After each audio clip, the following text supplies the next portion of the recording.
สบายดีมันยังพี่น้องลาวทุกท่านที่อยู่ทุกรัฐในสหรัฐอเมริกาแล้วก็สบายดีมันยังพี่น้องลาวที่อยู่ทุกประเทศเนาะในทั่วทุกมุมโลกนี้พิเศษกับขอทำข่าวมันยังพี่น้องทางสปป.ลาวทางภาคใต้เนาะ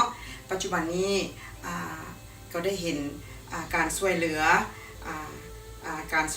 จากหลายๆประเทศหลั่งไหลเข้าไปเนาะและก็หวังว่าพี่น้องผู้ที่กำลังถูก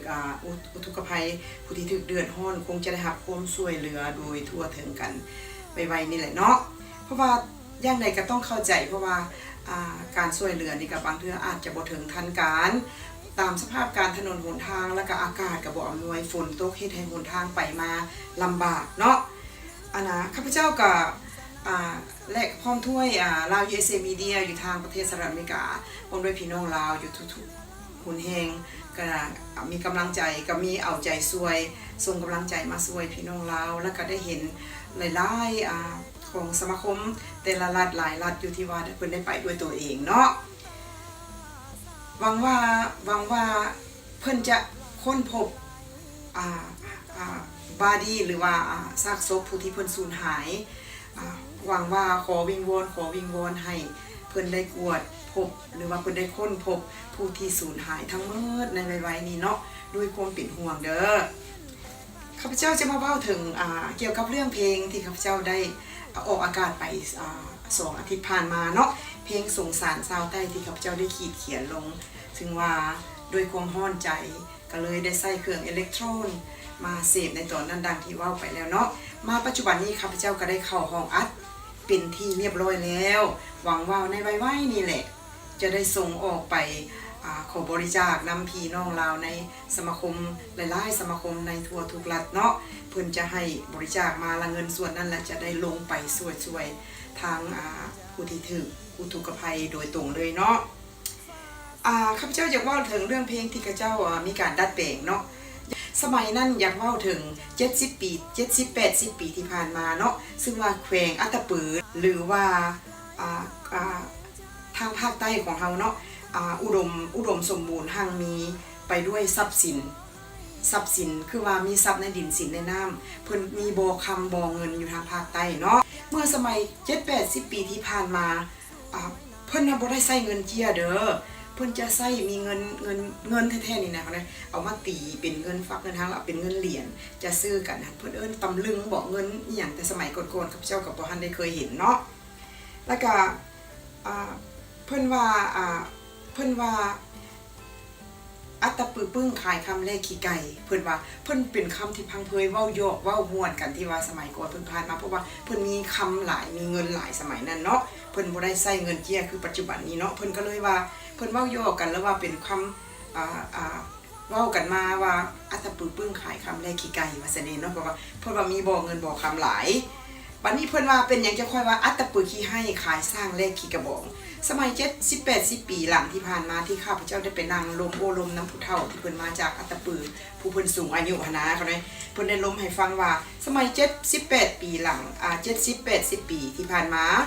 บ้านเมืองของเฮายังบ่ทันได้เจริญเนาะบ่ได้ใช้น้ำมันบ่ได้ใช้ตะเกียงจังซี่เด้อเขาเลยเด้อน้อยนักเขาจะมีน้ำมันมาใส่ตะเกียงน้ำมันก็เป็นน้ำมันกระส่วนน้ำมันไอ้ซังใส่ตะเกียงที่ว่าควันละดังหันดำเบิดได้เขาหน่อยซาที่เคยฮู้ผ่านมาเนาะแล้วเพิ่นจะใส่ขี้กระบองเนาะเขาหน่อยเนาะจะใส่เป็นแทนเพิ่นจะเฮ็ดขี้กระบองด้วยขี้คังหรือว่าขี้ซีเนาะแทนน้ำมันแต่เขาหน่อยก็เคยเกิดสมัยยังน้อยๆก็เคยเห็นผ่านมาอยู่ว่าใต้กระบอกเนาะไปก้านเขียดเนาะแต่สมัยที่ผ่านมาแล้วก็เพิ่นก็เลยว่าบ้านของเฮาสมัยตะกี้มีดงสร้างดงเสือหลายเพราะฉะนั้นเพิ่นก็เลยเอาความนั่นแหละมาเว้ากันเป็นคำเล่ากันมาว่าอัตตปือขี้ให้ขายสร้างเลขขี้กระบองอันนั้นแหละเพิ่นว่าเพราะว่ามีสร้างมีเสือหลายเอามาเลขขี้กระบองซะว่าซั่นเนาะอันนี้ก็เป็นคำที่ว่าเพิ่นกล่าวกันมาเนาะเนาะแล้วข้าพเจ้าได้เขียนเป็นเพลงมาว่าเมื่อก่อนคำล่ำลือแคว้นอัตตปือขายคำเลขขี้ไก่ข้าพเจ้าก็เลยได้มาตัดออกเพื่อให้มันจบงามในเนื้อเพลงเนาะเพราะฉะนั้นแล้วสำหรับเพลงนี้ก็ได้ดัดแปลงเป็นที่เรียบร้อยได้เข้าห้องอัดเป็นที่เรียบร้อยแล้วเด้อ ข้าพเจ้าก็อยากมาเว้าอยากมาขอขอบใจน้ำสปอนเซอร์เนาะสปอนเซอร์ผู้หรือว่าผู้อุปถัมภ์ซีดีสุดสงสารชาวใต้นี้ข้าพเจ้าอยากขอขอบใจมานำสปอนเซอร์หรือว่าผู้อุปถัมภ์ซีดีสุดสงสารชาวใต้ไทยภูเก็ตรีสอร์ทแอนด์กรอสรีเนาะตั้งอยู่เสมอหน้ารัฐเทนเนสซีของเฮาเองอยากขอขอบใจน้ำทานบุญทวีดีประเสริฐพร้อมด้วยครอบครัวที่เพิ่นผู้หนึ่งที่มีส่วนร่วมเป็นสปอนเซอร์หรือว่าอุปถัมภ์ซีดีสุดนี้ออกมาเนาะขอขอบใจน้ำหลายๆขอให้ซื้อได้ขายหมานเด้อท่านผู้หนึ่งที่มีน้ำใจที่ว่าอยากซุปพอร์ตซีดีม้วนนี้ออกมาเนาะและก็อีกสปอนเซอร์ท่านหนึ่งก็คือไซ Family Medical Clinic ตั้งอยู่เมอร์ฟิสบโรของบ้านเฮานี่เองอยู่รัฐเทนเนสซีของเฮาเนาะดรไซแสนพันสิริพร้อมได้ครอบครัวของทานก็เป็นสปอนเซอร์แบ็กอัพของพวกเฮาที่ได้เฮ็ดซีดีสุดม้วนนี้ออกไปเนาะแล้วก็ถ้าท่านผู้ใดสนใจและท่านผู้ใดอยากรู้จักเกี่ยวกับเรื่องด้านยาทานังเนาะติดต่อแล้วก็ไปพบดรไซได้อยู่ที่คลินิกของเพิ่นนั่นแหละอยู่ที่มูฟิสโรของเฮาเองเนาะสปอนเซอร์อีกคันหนึ่งก็คือมาจาก King Market and Restaurant เนาะตั้งอยู่แอนติออกรัฐเทนเนสซีของเฮาอันนี้ก็เป็นสปอนเซอร์ที่เพิ่นบ่สงวนเพิ่นบอกว่าสงวนบ่ให้ออกนามก็ได้เพิ่นว่าเพิ่นอยู่เพิ่นเป็นผู้ซัพพอร์ตเนาะอันอยู่รัฐเทนเนสซีของเฮานี่แหละเนาะห้านอาหาร King นี่เป็นห้านอาหารที่มีอาหารที่แซ่บซ้อยมีอาหารที่หลายๆอย่างที่มีเครื่องอุปโภคบริโภคอยู่ในตลาดของเพิ่นแล้วจะด้านทางในจะมีห้านอาหารเด้อคนนี้เด้อไปลองไปซีมเบิงว่าอาหารเพิ่นจะแซ่บจะนัวซำใดที่ข้าพเจ้าเคยไปหลายๆเทื่อนี่จะได้ไปนั่งรอที่นั่งของเพิ่นเนาะเพราะว่าถ้าจะไปยามลันช์นะหรือว่าไปยามอาหารเที่ยงแล้วจะมีลูกค้าแน่นเลยทุกมื้อเนาะคนน้อยเนาะขอขอบใจหลายๆอีกห้านนึงก็ยังเป็นห้านSimply Thai and Sushi Restaurant เนาะคนนี้เนาะห้างที่1เพิ่นตั้งอยู่ Hermitage รัฐเทนเนสซีของเฮาและห้างที่2ตั้งอยู่เสมอหน้าท่าน Richard วงสัมพันธ์เพิ่นก็เป็นสปอนเซอร์เนาะทั้ง2ห้างของเพิ่น Simply Thai เด้อคนนี้ and Sushi ที่ตั้งอยู่เสมอหน้านี้แล้วก็ตั้งอยู่ Hermitage ถ้ามีโอกาสเวลากไกลๆไป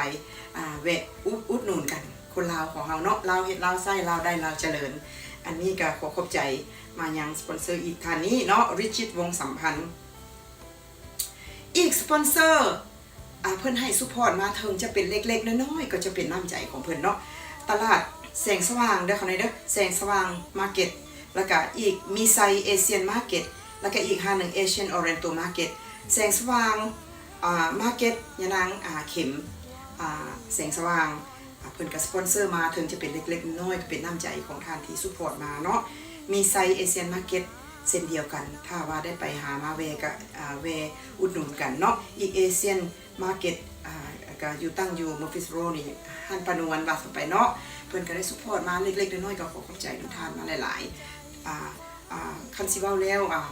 พี่น้องชาวลาวของเฮาอยู่ในรัฐเทนเนสซีที่ว่าเพิ่นมีธุรกิจเพิ่นก็มีน้ำใจที่ว่าเฮาเสนอไปบอกว่าขอให้เป็นผู้อุปถัมภ์ซีดีสุดนี้ได้บ่เพราะว่าจะเอาออกมาจะนำไปจำหน่ายหรือว่าไปขอบริจาคในงานต่างๆแล้วเขาจะนำเอาเงินทุนก้อนนั้นลงไปด้วยตนเองอยู่ที่ประเทศสปปลาวในเวลาอันบ่ซ่านี้เนาะข้าพเจ้าเองไพวันเมฆอรุณก็คิดเขียนเพลงนี้ขึ้นมาแล้วก็เอาเข้าห้องอัดจะขอบริจาคเสียงและก็บทเพลงของข้าพเจ้าให้เป็นของส่วนรวมเด้อเพราะว่าสปอนเซอร์คือว่าผู้อุปถัมภ์เพิ่นก็ให้เงินมาให้ทุนมาแล้วก็จะไปเอาไปดูพลิเคทออกมาเนาะข้าพเจ้าไพวันเมฆอรุณพร้อมด้วยลาว USA Media ตั้งอยู่นครหลวง Nashville ประเทศสหรัฐอเมริกาต้องอำลาทานผู้ชมไปก่อนขอขอบใจสบายดี